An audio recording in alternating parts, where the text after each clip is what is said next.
Hai Ma, hai Pa, apa kabar? Semoga kalian semua sehat selalu ya. Amin. Oke, di sini ada komentar dari Ma Cokolatos dan Masya Allahnya panjang sekali komentarnya.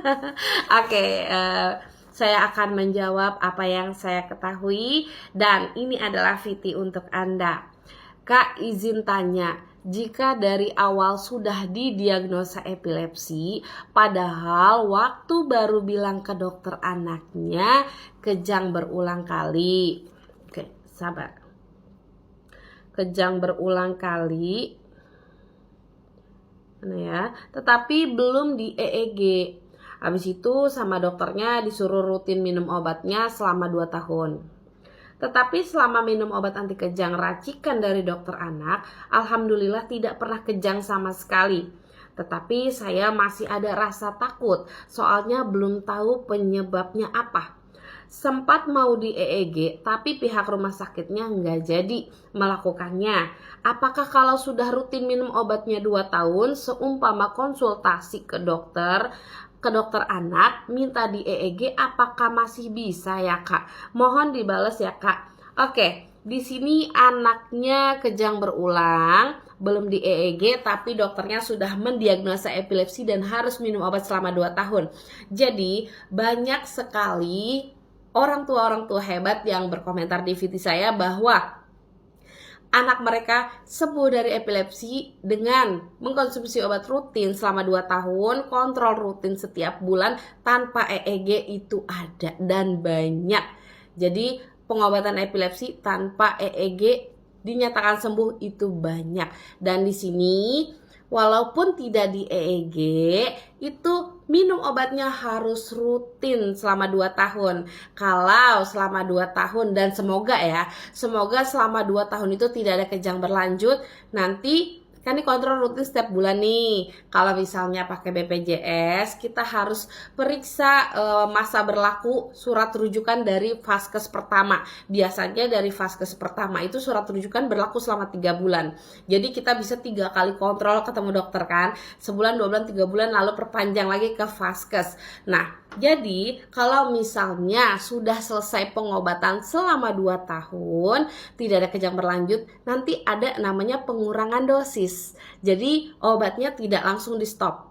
Jadi ada pengurangan dosis, dari dosis sekian mili dikurang hingga tidak minum obat sama sekali. Apakah dengan pengurangan dosis ada kejang? Jika tidak ada, pengurangan dosis dilanjut sampai tidak minum obat. Nanti kalau misalnya dokter bilang, oke, ini sudah selesai ya, pengobatannya sudah sembuh, kita masih ragu nih sebagai orang tua. Dok, maaf, saya mau anak saya dirujuk ke dokter ahli syaraf untuk di EEG untuk memastikan bahwa anak saya benar-benar sembuh. Itu bisa, karena EEG di cover oleh BPJS Kesehatan. Tapi balik lagi ya, setiap rumah sakit, setiap dokter itu punya kebijakan dan kewenangan masing-masing.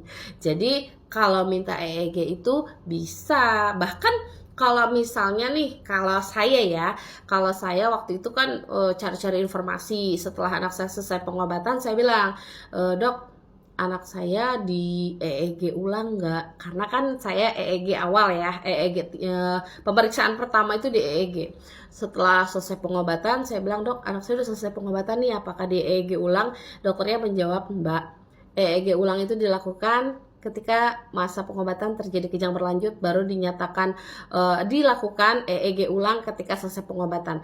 Jadi karena anak Mbak tidak ada kejang sama sekali semasa pengobatan, kita tidak perlu melakukan EEG. Seperti itu.